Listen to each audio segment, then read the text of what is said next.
Case, you and I were on the online configurator configuring some trucks, and there's a catch. These are the coolest pickup trucks that we can't have. Yeah, and the other cool thing is that this is something we get to do at work. Go on your computer and configure trucks that you can't order here in the States. We do. Thank you for reminding me that our jobs are actually like something that I do at home. Yeah, for fun. It's really fun. It's really amazing. And thanks to you guys. So you support us on patreon.com/TFL Car, which is our only Patreon page. Yeah. You also listen to this podcast. You also watch our videos. And that allows us to be grown men that are playing with trucks. It helps fuel our addiction. And through that, we've been able to put together a little list of, like you said, some trucks, particularly from other markets that we don't get here in the States, but that would be really cool trucks to have. Incredible vehicles. So I want to start with this one because when we were discussing this, preparing for this episode, this truck popped into my mind. Yeah. And this is the Land Cruiser 70 Series from Australia. And if you know anything about Land Cruiser, 70 Series usually means several decades ago, right? Yeah, it goes back, to, I think, the 80s. Yeah, but this is a vehicle that's currently produced and built and sold in markets like Australia. So if you're watching us on TFL Talk channel, you can actually see some of the images and some of the videos that we're showing. But just imagine a very squared off, retro-looking, retro-styled, brand new pickup truck that's meant only for utility. Yeah, I think most people that are listening to this broadcast probably know what a 70 Series looks like, but this truck version that we have pulled up, it's got a tray bed, which I also love. A lot of the trucks, about half of them that we're talking about today or more, beds. Have tray beds, and they're Australian because Australia gets some rad trucks. Some of the coolest vehicles. I will say, it's not on this list, but one thing that I also wish that we had were some utes. Utes? Yeah, some utes. Is that for the youths? No. A ute, like utes. No, I know. LS powered. Well, maybe we could pull a ute up. Yeah, we could talk about some utes. How about a Holden ute? Not maybe the traditional truck in the way that we would use it for towing and Are you talking about this, like basically kind of a car platform with a pickup truck bed? Exactly. Yeah. Dang. Australia got that right. Yeah. Well, unfortunately, some of these Holdens, I mean, there are no more. Yeah, but it's true. But still, I mean, this is something we could explore, and maybe some people, some manufacturers might bring it back. It's pretty cool. But what we're primarily talking about today are more traditional four-wheel drive, body-on-frame trucks. Absolutely. So we got to talk about some specs because we're talking about something called the 70 Series GX, which has nothing in common with a Lexus GX. It's about as far from a Lexus as any Toyota product can get because it's got an exposed frame and suspension underneath the tray bed. It's not very refined. The interior is very, very simple, but these are really cool trucks. You can get them as gas or, as they might say in Australia, petrol. And you can also get them diesel versions. They've got snorkels, four-wheel drive, really, really cool trucks. Yeah, and I think, like, for example, here on the table in the studio, we have a model of RC UAZ van, my Russian 4x4 van, which kind of combines that retro style and like I'm working to LS swap it. So this is up my alley. And if you buy a 70 Series GX truck in Australia, you don't have to do anything. You just go to the dealership and you buy it. It's retro cool. I get what you mean. It's kind of a factory retro vehicle because its roots do go back a really long ways. Look at it. Look at it in red color. Yeah, it's still got those looks. I like the body color match tray bed. It's also a really nice look to it. So these are super cool trucks. Crew cab is pretty cool, but the single cab with a longer bed. Yeah, because it's ultimate efficient, utility, right? Efficient utility, but because you have, 2 or 3 people could sit in it. 2 people comfortably, maybe not 3, unless you're putting somebody on the console in the middle. But look at the interior. What else do you need? Just a few vents. You operate manually. A steering wheel. Wait a minute, is that an automatic? That one looks like an automatic in this photo, but I believe you can get a manual transmission on these. Is this also solid front axle? Yes. Yeah, so Yeah. that's also really cool. Hardcore. Yeah, that's awesome stuff. That's something I wish that we had. So why here can't in we the get it States. here? Would it sell? That's a good question. So Toyota has the Tacoma here, Yeah. which is the best seller midsize. They have the Tundra, which is very, very refined.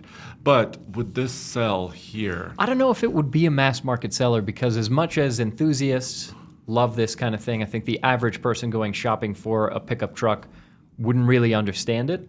It's very old school.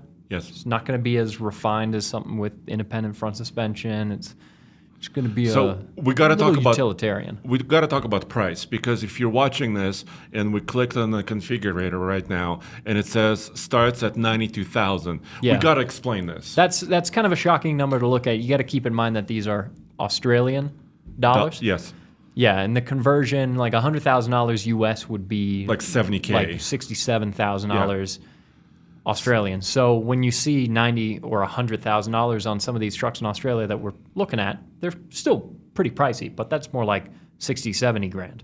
Yeah, so which is comparable to like a Tacoma TRD Pro. I mean, that's 65 grand. Yeah. So we're looking, but you're looking at the vehicle with a lot of payload and a lot of just utility built into it. It's cool, but that truck imported here into the States with the Oh. chicken tax would be very expensive for the features Oh, that you yes. get. Yes. I think that would put people off. It definitely puts people off with the Ineos Grenadier Quartermaster. Exactly. Because that truck is... Which actually looks similar to this. Yeah. Yeah, in some ways, it's Yeah. it's a little more boxy. The Grenadier doesn't have a tray bed like this, Yeah.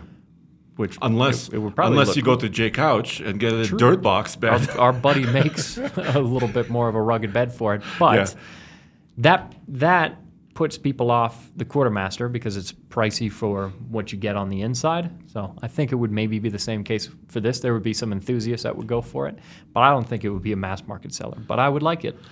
Yeah, so they would need to figure out how to build it in the U.S. or North America in order for it to make sense. For sure. Which would be difficult. Well, let's look at something else. Should we stay with Toyota for a little second? Yes, because this is one that Roman specifically requested that we mention. Yes. So Roman is not in the studio with us because he's actually on an event working. But everybody always brings up, where's the Hilux, right? Whenever you talk about Tacoma or pickup trucks or mid-sizers, everybody always says Hilux, Hilux, Hilux. Yeah, it's possibly the most legendary name in truck durability. And I think it comes with, years ago, Top Gear did a story about trying to destroy a Hilux, an older version of it. They couldn't do it. Yeah. Other people like Whistling Diesel tried to destroy one. They also had trouble destroying it. Yeah, and even before then, I mean, those couple instances, popular instances of people showing how durable these trucks are, were spurred on by the fact that it already had a reputation for being very durable. These are also very cool trucks. You can also get it with a diesel, which is cool. A lot of diesels that we don't get here, and would be there's nice. kind of a version to diesel in small vehicles in the United States. Yeah. Of course, we still have and love heavy-duty diesel pickup trucks. There's a few different versions of this Hilux. They've got a workmate. Workmate. Workmate? You have a pretty good Australian accent. Not I would really. say. The tray bed is interesting on this Hilux because there's a big gap between the Yeah, frame. what can you put in there? I mean, you could put like a spare tire Yeah, maybe you could make a little cubby. cubby, maybe a slide-out drawer. Interesting. But They also have like SR5's version called the Rogue Hilux Rogue, and also GR Sport, which is their kind of more sporty versions. sport bar on the SR5. Oh, yes. Different sport bar on the Rogue. What about the GR? And they No also have, sport bar on the GR Sport. I feel what? And they also have like Betrayed. aftermarket companies like ARB, which is very, very popular. But 80 for this seemingly top model Hilux in Australian dollars. So what is that? Cole, can you convert 81,000 Like to 50-ish? That's like high 50 or mid 50? Yeah, 54,000. Okay. So, that would be a pretty good price if it was here. Yeah, that would be competitive with like a Ranger Raptor. Yeah. And I think people would. But here's the thing, and Roman actually was in a Hilux, a international version of one. Yep. I actually have never driven on. I don't know if you have. Well, wait, you drove a Hilux Surf recently, which is an SUV. Yeah, I did. Right? But 30 years old. But yeah. So the thing about the Hilux and also a lot of other international midsize trucks, they're actually smaller than our midsize trucks. Yeah. Because their wheelbases are a little bit shorter. They just have a little bit more compact interiors. So it's not really American sized, I would say. Yeah, it's a little vehicle. hard to tell from the photos, but Yeah. this is probably a little bit smaller than you might expect. There's another Hilux, though. And this caught my eye recently. And Cole, our producer, we were just looking at some Hilux Champs. Huh. What do you think about this Champ? Yeah, so this is interesting. Is this also called the IMV0? Yes. Yeah, so this is a really affordable little Toyota truck. It's almost like a K vehicle, like a K pickup It's from Japan. it's very compact, very boxy. It almost has some of that 70 series styling a little bit. It's got a tray bed. Which, Cole, do we as have we've any stated, other images of this, or is this the only? Because it looks kind of ugly in this picture. and it's got a little 2.4 liter diesel. Whoa, it's even Oh, that uglier looks now. much better without a bed. Exact same angle, same color, just no bed. But look at it's how a stick. simple the interior. It's a manual transmission, and it's basically available in like regions like Thailand. Yeah, Right. It's got a manual transmission and a diesel. Look at that. Oh, the It's got interior is pretty fun too. red trim around the interior. What do you think, Cole? Is that red or orange? Oh boy, This sparks a lot of debates. That's orange. orange. Yeah, I'm gonna say orange. I may need to check my eyes at the doctor. Okay. Yeah. Yeah, for a color Ooh, vision. look, the tray bed is flipped down. Yeah. Yeah, they got the bed size folded down. That's pretty sweet. So this is cool. People say it's around $10,000. Like they were showing, there is a diesel option for it, manual transmission. That's all really cool. Yeah, but this little Champ, I love the name, by the way. Yeah, Hilux Champ. Hilux Champ. Hilux Champ. I don't think it'll ever be sold in the U.S. because I agree. The safety regulations. We're not even talking about emissions and making the engines comply with certain regulations, but talking about safety on American highways and interstates. Yeah. I think some of these vehicles, like this little Champ, probably won't be able to pass a lot of the safety test. It will be a challenge to get it set up to sell here in the States. And like we said, if you wanted it to still be affordable, the manufacturing would have to be here as well. So, Yeah. So should we switch manufacturers? Yes. Let's talk Ford a little bit. There's quite a few Toyotas that we like. But the next truck is a truck that we've talked about a bit in the past because this is... How could we not? This is genuinely, anywhere in the world, one of the coolest, if you ask me, one of the coolest trucks on sale, period. This is the Super Duty version of the Ranger, once again in Australia. God, Yeah. We need to I'm go so down there. upset about that. We need to go Some down of these- under. Some of these trucks have tray beds as well, Yes. which I appreciate. You could get it at single cab, extended cab, crew cab. I guess in Ford speak, super cab. But Yes. yeah, you could get single cab, Extended cab. super cab, Yeah, crew all cab. that stuff. Yeah. And they've got a decent amount of underbody protection. You can spec some cool options like rock sliders, dual batteries, Front and rear locking diffs. front and rear lockers. It's also an 8-lug hub, which Yes. is really cool. And it's got a little 3-liter V6 diesel, also really cool. Snorkel, I like that. The really impressive thing, though, is the towing and the payload. Yeah, so Cole, if you scroll down on this website, we're looking at Australian website for Ford. So 4,500 kilograms of towing, that's almost 10,000 pounds, approximately 10,000 pounds of towing. This is like F-150 capability Yeah, and it's in a got smaller vehicle. right around 2,000 kilograms of payload, which even if it was just 2,000 pounds of payload, that would be pretty impressive. But that's more like 4,000 pounds of payload. Or just over 4,000 pounds of. This is You like know, dually. mid-size. This is like dually Super Duty territory. I mean, this is really mind-boggling. And it's got a 34 roundabout gallon tank when we did the conversion. Yes. So pretty massive fuel tank too, especially for a diesel. The range this truck would have would be fantastic. So, but it's if you look at it, so if you look at some other pictures, it basically looks like a Ranger we get here. Yeah. You know, the hood, the fenders, the doors, the cabin, the headlamps, a lot of the components. So like if we were to ask Ford, just bring it here, a lot of the components are already there. Theoretically. But unfortunately, and we don't have a statement from Ford on this, but it might cannibalize some other sales. Right? Because they do have F-250, F-350 trucks that are more expensive potentially than this. Oh, we looked at some pricing on this, right? Yeah. And it is not cheap. No, These this one trucks was are not cheap. starting around 100,000 Australian. Yes.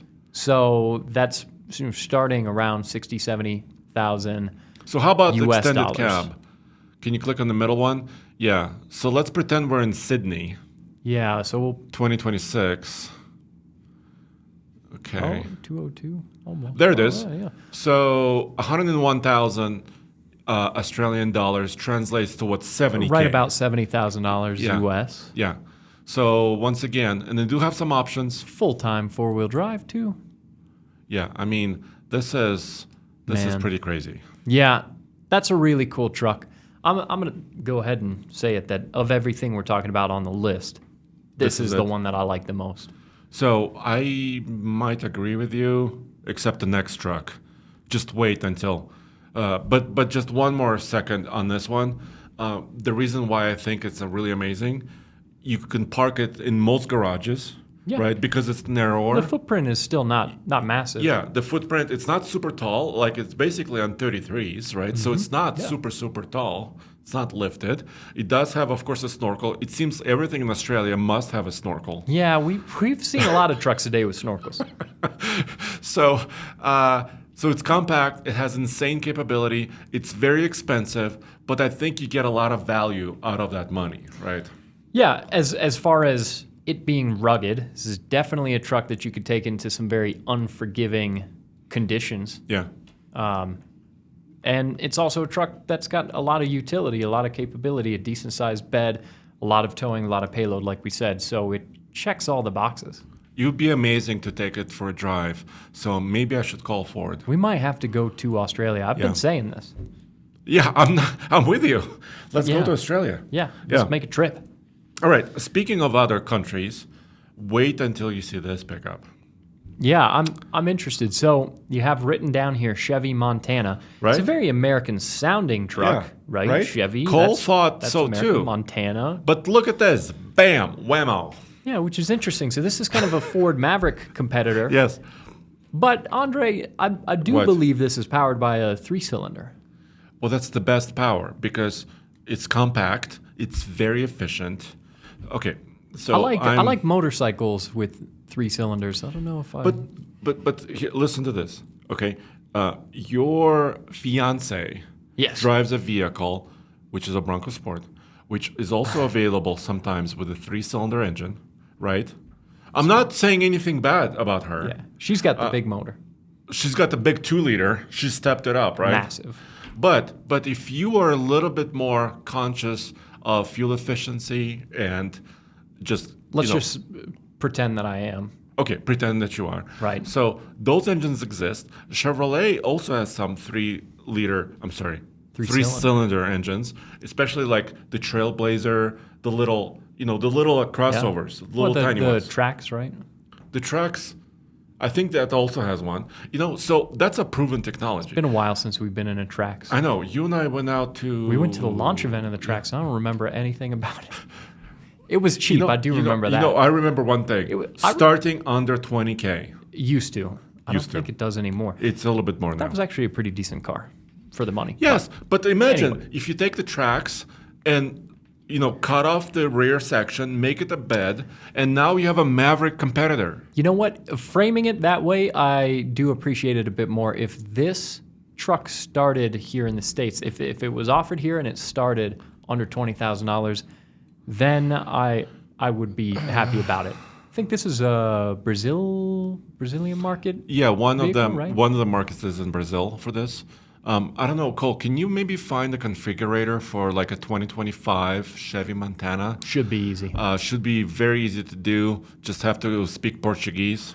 Yeah, and you speak Portuguese, don't you, Cole? No. Cole's got a lot. Well, it's not Spanish. Cole's got a lot of hidden talents, so I think he can navigate. We can navigate the some Chevrolet. Brazilian. Ooh, there you go. It is. Inglés?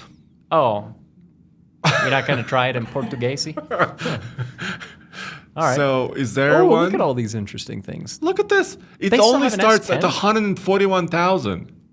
Brazilian dollars. Yeah, that doesn't make it look very cheap. Okay. And it also looks kind of sleek and not very trucky. I give you that. But I'm just thinking about something, Maverick, Ford is kind of controlling the US compact segment, right, with the Maverick. Yeah. Somebody has to come in and somebody has to, we're going to convert So the it money. looks like it starts at about 26,000 when you do the conversion. That's kind of more money than I want it to be with a 3-cylinder. Yes. So it starts at know what I mean? 26,000. But, the Maverick currently starts at 28.5. So if this was built in North America... I don't think I like this more than the Maverick. You don't? No, I think I like the Maverick more. I kind of agree because the styling on this one is a little bit more This car-like. particular angle that we're looking at it from is not the most flattering. It looks a little dumpy, to be honest. If you're listening, if you Google Chevy Montana, you can find some dumpy-looking angles of them. It shouldn't be too hard. Well, why are you so mean to little Chevy? Because the next truck we're going to talk about, similar kind of thing, but objectively better looking. The Ram Dakota that was revealed, once Recently. again, for Brazil, right? Yes. And this has underpinnings that are from a Chinese manufactured truck, so we're not going to see this Dakota here in the States. Ram has confirmed that they are going to be working on a midsize truck for 2027. Exactly. And it will be built in Illinois. Yeah. So it's not this. This is not this. the truck that's coming here to the States. But if the truck that's coming here to the States looks vaguely like this Dakota Nightfall concept, oh my gosh. then I would be over the moon because that I think is cooler than the Maverick. And you know what? This Ram Dakota truck, so we're looking at the concept. It will be production for Brazil. This is really like a Toyota Hilux competitor, right? Sure. It should be almost identical in size. It has a little smaller wheelbase than the like American midsize trucks like the Chevy Colorado and Toyota Tacoma. So this is a direct competitor in Brazil to the Hilux. Yeah. But I think it looks better. Yeah, and if It you're looks listening, amazing. the way that this concept looks, the concept's not kind of a bog standard base model. It's an off-road version, and it looks like a downsized TRX. It's got a sport bar in the back with lights on top of it. It's got the very TRX-style hood vent with 3 amber lights going through it, rock sliders. It's pretty tall stance to it, off-road wheels with maybe a beadlock capable look to them. It's obviously it's just an image, but it looks really sharp. It's super cool. I think we have a couple more images if you could cycle through. And we're desperately in need of a smaller pickup from Stellantis, right? Yeah. I mean, we've all, loved the older Dakotas, right? Several iterations and generations of it. And I think we want all manufacturers to be successful. At least I do. Sure. And I think mid-sized truck like this in the U.S., if it was done for the U.S., I mean, it's not going to be exactly this, right? But if it was done for the U.S., they really, and not in 2027, like they said, they need it now. Like it needs to be available right now. And it's certainly from statements from Ram, it seems like they are pushing pretty hard to try and get a mid-sized truck out sooner rather than later because they need it, to your point. If it looks anything like this Dakota Nightfall concept, I'll be pretty happy. Yeah. Now, how about some of the other vehicles we don't get? We don't get anything from China. Yeah, that's right? true. So, yeah. And you've actually driven A really interesting truck that comes from the Chinese market is a BYD Shark. BYD Shark, yeah. Tommy and I actually went to El Paso, Texas, because the BYD Shark is actually sold in Mexico, right? So actually, the Mexican market also gets quite a few vehicles, quite a few pickup trucks that we don't get. Yeah. And they're so close. Yeah, exactly. So sometimes they make their way here into the States and you'll see them driving around. Yeah. And everybody, we get sometimes emails from you guys. Oh, I just saw a Ram 1200 or a Ram 1000. We're like, does it have Mexican license plates? Yeah. Yes, it does. So a lot of vehicles from Mexico are actually driving around. And this is the case here. It's a plug-in, kind of range extended hybrid. So most of the power comes from electricity, but it does have a small generator on board to create some electricity. But look at the interior. It's really nice. well made. My only, I guess, complaint about it doesn't have to do with size. It's actually a pretty good size. It's got a rotating tablet screen inside. It's pretty quick, actually. We tested it. But like some of the refinement on the suspension wasn't quite there. Yeah, and it was riding sounded kinda like rough. some of the software, some of the menus and names for the different drive modes were maybe We're not really Americanized. bad quite translations yet. or things Yeah. like that. But overall, it was a really cool vehicle. Yeah, I would say Some like cool tech.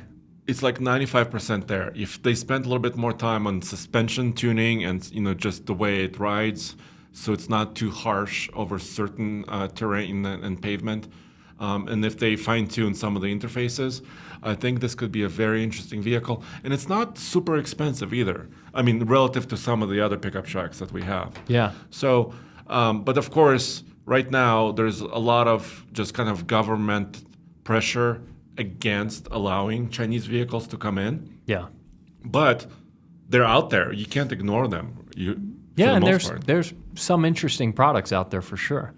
And I don't have a lot of other experience. Like, we never went to China, so like we never haven't driven a lot of other vehicles. Like some of them, like you're saying, can float.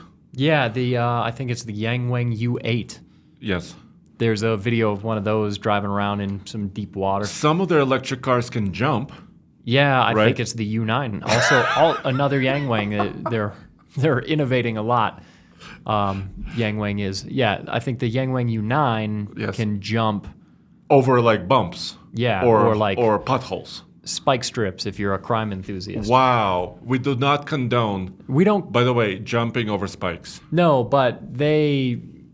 See, it I'm not jumps gonna- over a pothole. Yeah, it jumps over a pothole, but if you wait a couple seconds in this video, they also jump over spikes. So I'm not saying that they're crime enthusiasts, but But they're suggesting it. well, Maybe. I don't want to go that far either. Wait, it's driving itself. Did you see? There's yeah, it's nobody got no behind driver. the wheel. I don't think this is a real video, Okay. but they're doing an animated demonstration. If you're listening, it's a very angular supercar that has the ability to shove the wheels down and jump the car over a small obstacle. They've been showing it jumping over a pothole, but here you go. Here's some spikes in the road, Oh, I see. and it jumps over the spikes too. I I see. think you would have to have really good timing, though. Yeah, perfect timing. Unless the car sees the obstacle and times it for you.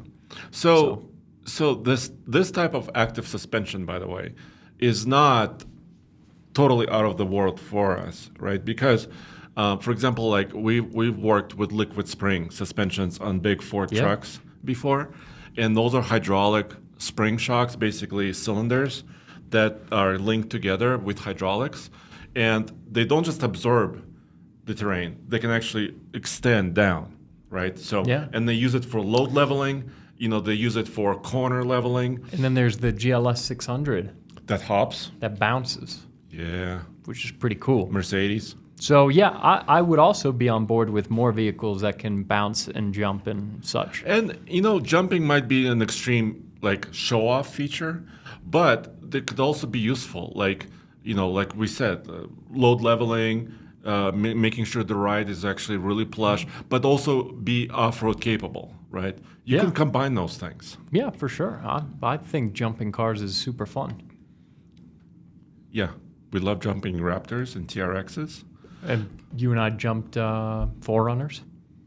Yeah, that's right. The TRD Pro 4Runner. We were in the air. Yeah. In the air. Yeah, it was awesome. So I want to make a small transition here. Yeah. So we talked about small trucks that are heavy duty.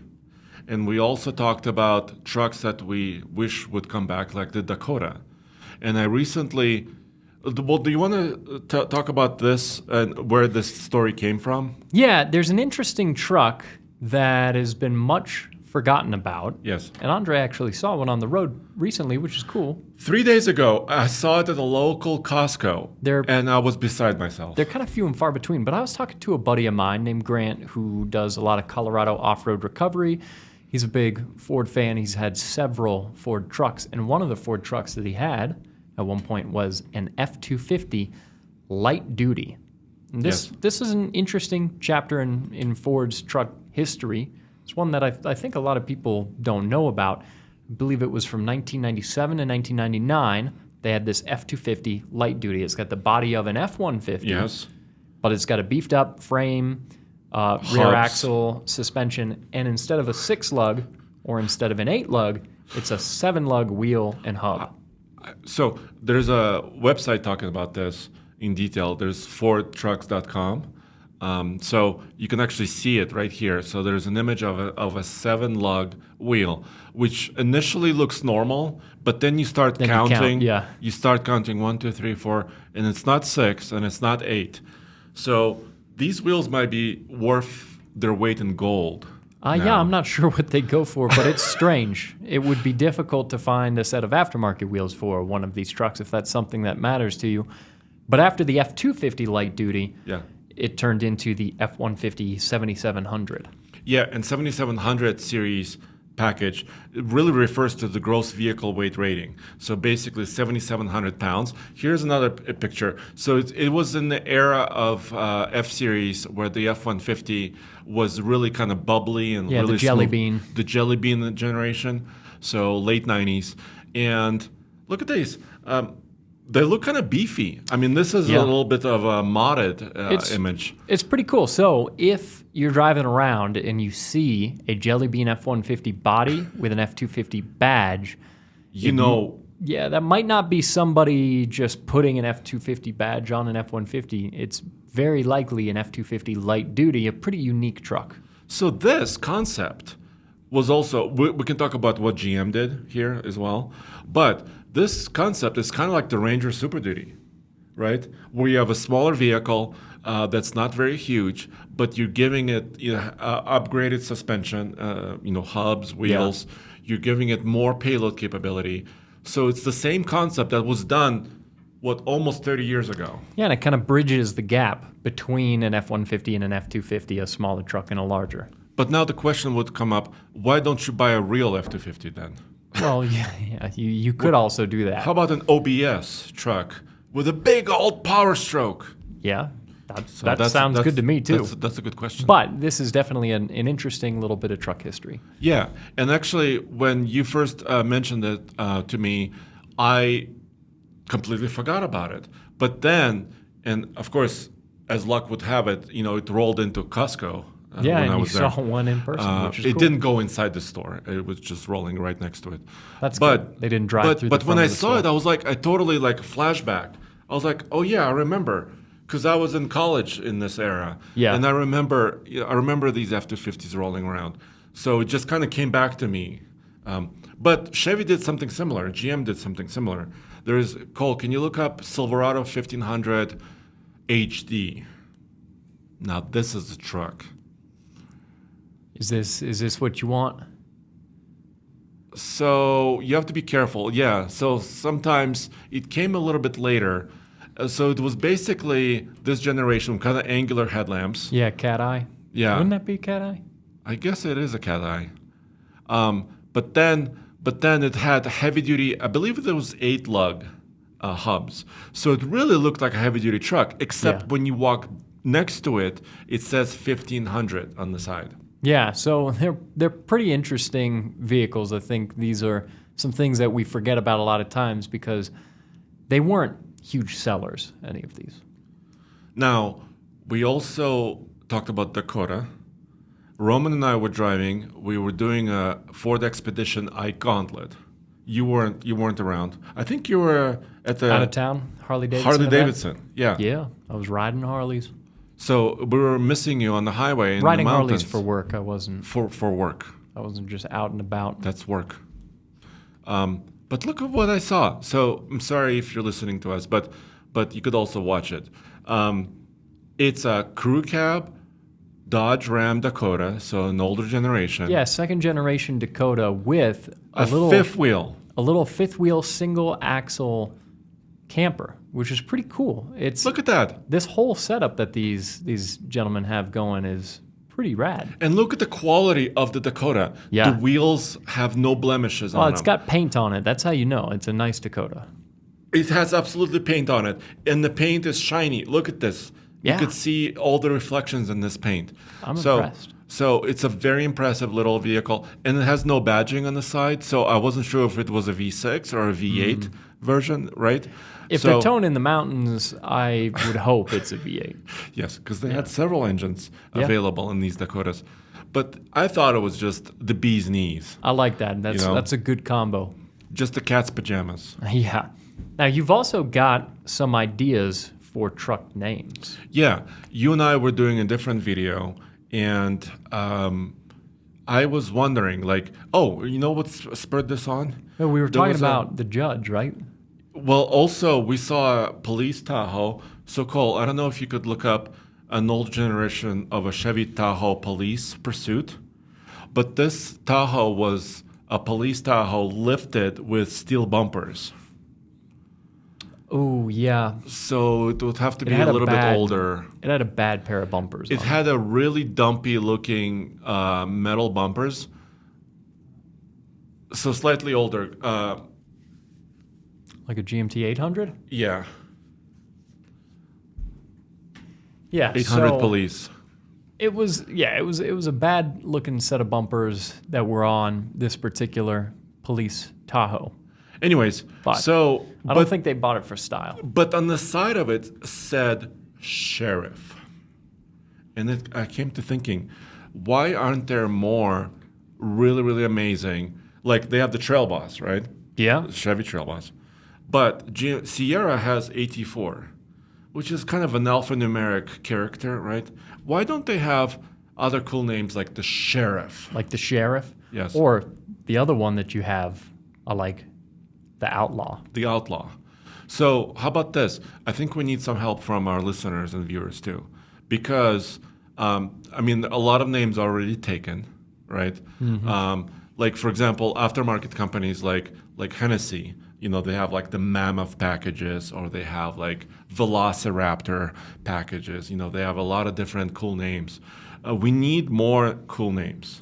Yeah, I feel like we used to be a lot better at naming things. We talked about this on the Carish podcast at one point, but there used to be engines like the Rocket 88, the Blue Flame, High Fire, transmissions like Hydromatic and Stratoflight, and all these cool Yes. names. Yes. What happened?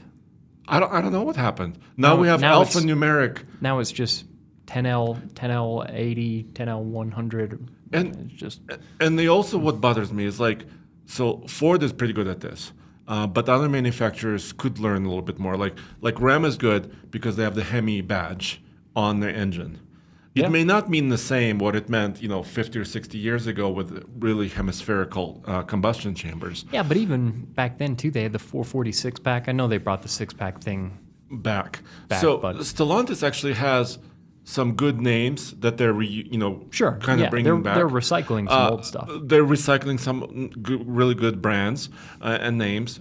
Ford is also pretty good at this. Like they have the Predator engine and the Yeah, Godzilla engine, Voodoo. Voodoo engines. That's true. Ford still has some good names. Yeah. For But for some things. Where's GM? Good. So Yeah. they have the Duramax, which is a very strong name, right, for their diesel engines. But their gas V8 engines, I mean, there are less engines, but they don't have really cool names.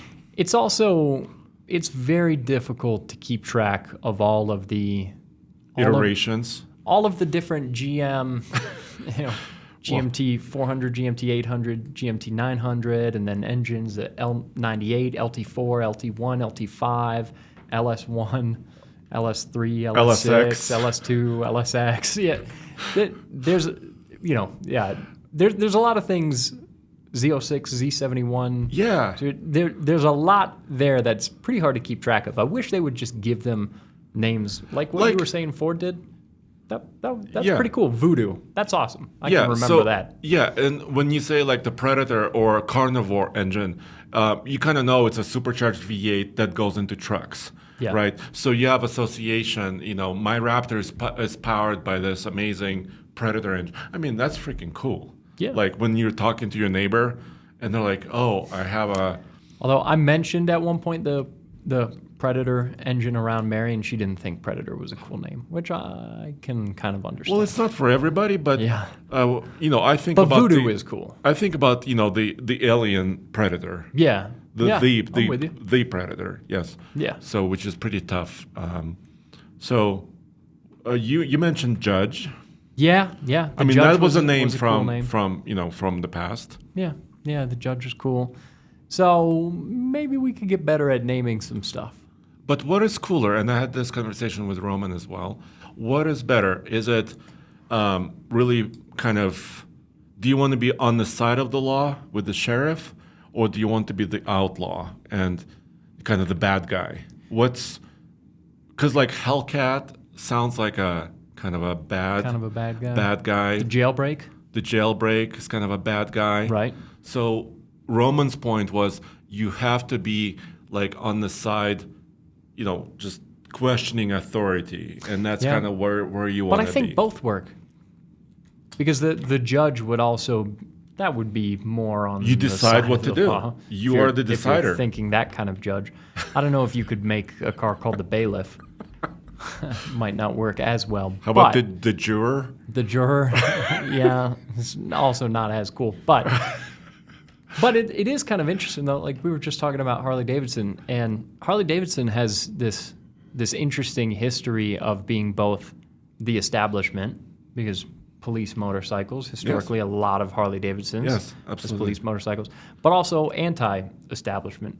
Making noise. Yeah, Hell's Angels and motorcycle groups. So Harley Davidson has kind of done both, and has historically done both successfully. Maybe not as much recently. I think it's possible to do either or both. You just got to pick a cool name. I just realized Not something. bailiff. You cannot do sheriff. Because if you put a big badge on your sheriff truck, on the side of your truck, they would think you're from the police. You're impersonating an officer. Yeah, that's a good I'm point. sorry. You probably shouldn't. Can we strike impersonate an that? Can we edit that out? Strike that line of reasoning. So, do not impersonate members of law enforcement. Yes. Okay, that's a good lesson. That's our TFL truck tip of the day. But outlaw, I could cool. see a badge on the side of the truck that says the outlaw. Kind of surprised it hasn't been done already that I know of. So, Cole, can you look up? Is there? I think there may have been like an aftermarket truck called the Outlaw. Yeah. Well, what's the GM? Oh, the GM aftermarket truck I'm thinking of is the. Oh, there's a Jackal. monster truck called the Outlaw. Oh. So nice. So absolutely.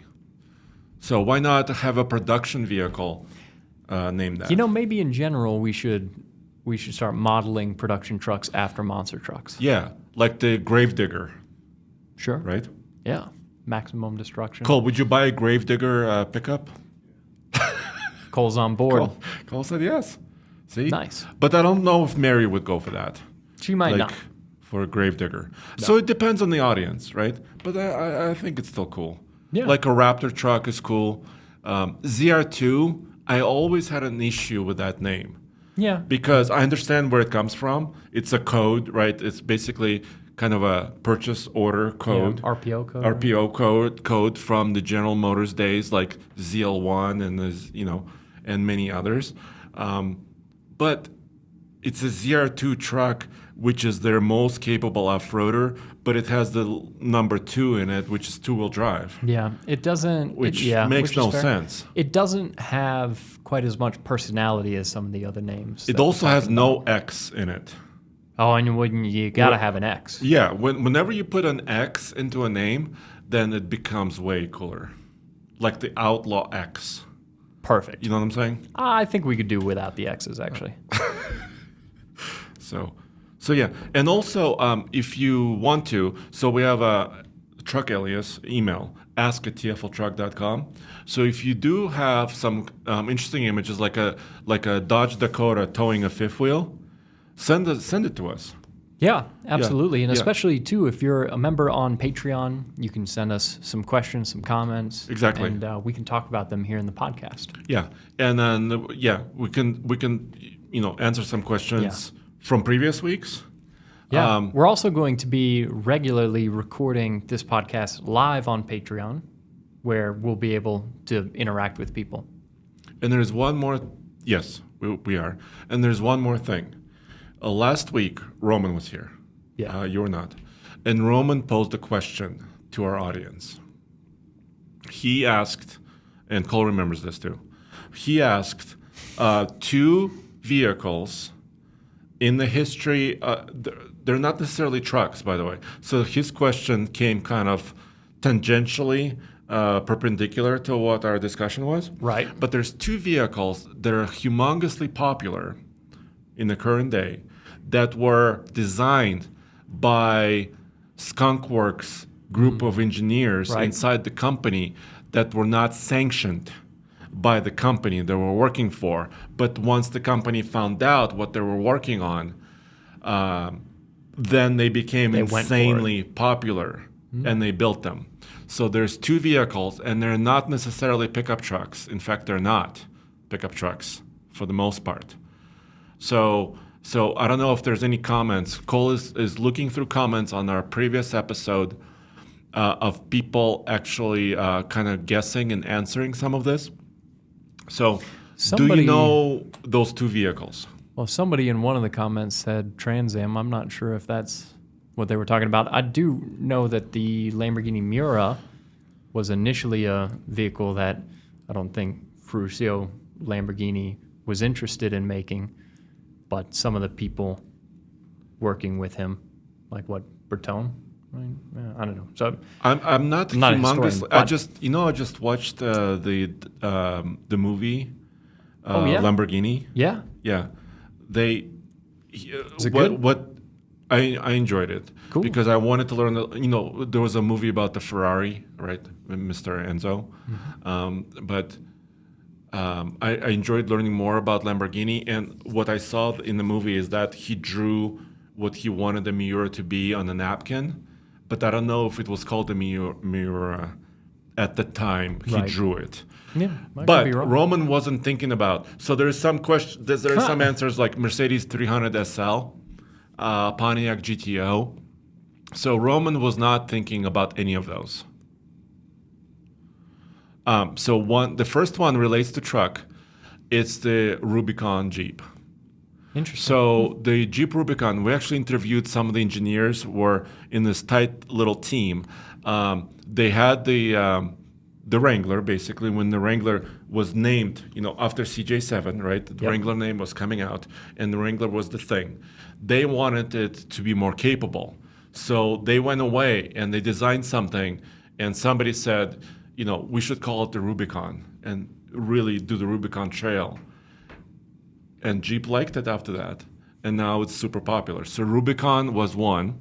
And the other one I wasn't so sure about, but Zach and Roman reminded me that the GTI VW, the Rabbit GTI, was actually designed by this another little group of engineers. Interesting. And then became a thing. Yeah. Well, the more you know. So that was very educational. I can't get away from trivia on these podcasts, Cole. Every podcast I do has got to have some kind of trivia. Well, it's not my fault. Yeah, that's fair. Roman's. That's fair. fair. It was Roman's fault. But I don't know. So Cole, I promise I'm going to go through all the comments on the previous episode, and if somebody gets, it's not there. So because Roman promised a coin. Or a sticker, like as a prize. Yeah. So since nobody guessed it, I guess nobody gets anything. Yeah. It seems like he was looking for a very specific answer. But we did a video about. Sorry. Whoa. I'm just throwing my pen at you. We did a video interviewing the Rubicon engineers. Yeah. So that story is real. It's out there. We didn't do an interview with the GTI engineers. So I don't know. So I think it was like a TFL Now Rubicon Was Roman story. saying those are the only two? He made it sound like 'Cause I'd have to- those are the most prominent ones. Could be. So I have to believe there's there's probably others, more. Yeah. But the point we're I trying to don't know. make. I'm not a historian. So the point we're trying to make, last episode. Sorry, let's go longer now. The point we're trying to make, it's that manufacturers currently kind of took the eye off the ball. You know, there's not a lot of innovation recently in the pickup truck market, as shown by this. You know, we're not getting some of the coolest stuff that other markets are getting, right? Yeah, but the things we're asking for in some of these trucks that we lost after our solid axles, diesels, manual transmissions, and tray beds, which That's not innovative. probably doesn't per se, qualify as innovation. but it's bold. It's basically offering something that's really, really rugged and interesting. Yeah, I don't know if what we're looking for is necessarily innovation. I think you could argue that there has been innovation in trucks, onboard power. That's cool. More driver assistance features, hybrid. Yeah, there's a lot of that stuff that I believe qualifies as innovation. It just might not be innovation that as many enthusiasts are interested in. Exactly. But what point the Roman was trying to make is that sometimes, even though the establishment may be a little stale at times, there are still small groups of people who love, creating something interesting. Like the Rubicon was really interesting. Yeah. The GTI was also very interesting. So that was the point that Roman was trying to make. One, it's always a great thing when the team that's responsible for developing and bringing to market a vehicle is a team of enthusiasts, and that can materialize in trims like the Rubicon or a GTI. Yeah, because they actually have passion for what they're doing, right? And they're infusing that passion through it. And we'd like to see that. Yeah. So there you have it. That's it. Yeah, pretty cool stuff. So Just remember, Outlaw. yeah, Outlaw, maybe that'll be an upcoming truck. But Yeah. lots of trucks in other markets that we like that we aren't able to get our hands on unless we go to Australia, which I'm not against. Or Brazil. Or sometimes. Brazil. I kind of want to go to Australia because they've got a lot of cool diesels. Yeah. Also, a little Champ. I want to drive a little Champ. Yeah, exactly. So who knows? Maybe someday it'll be possible. Alrighty. Well, thanks for joining us. We'll see you next time. And we will have more news. For example, next week is State Fair of Texas. May not have humongous news, but still, nonetheless. Some truck news. Are you going? Not this year. No. I wish I was going. I really love deep fried Snicker bars. That doesn't sound bad. I've never tried that. I got hooked last year. I like It's an acquired taste. I like a deep fried Oreo, but I would try a deep fried Snicker. It's an acquired taste. Twist my arm. But I really love being in that area in Dallas, Yeah. and really being in that area. But I don't know if there's enough news for us to go. But nonetheless, there's still more shows coming. SEMA is coming, and Yeah. you and I are going to SEMA. Yeah, we are. So got that to look forward to. All right. Thanks a lot, guys.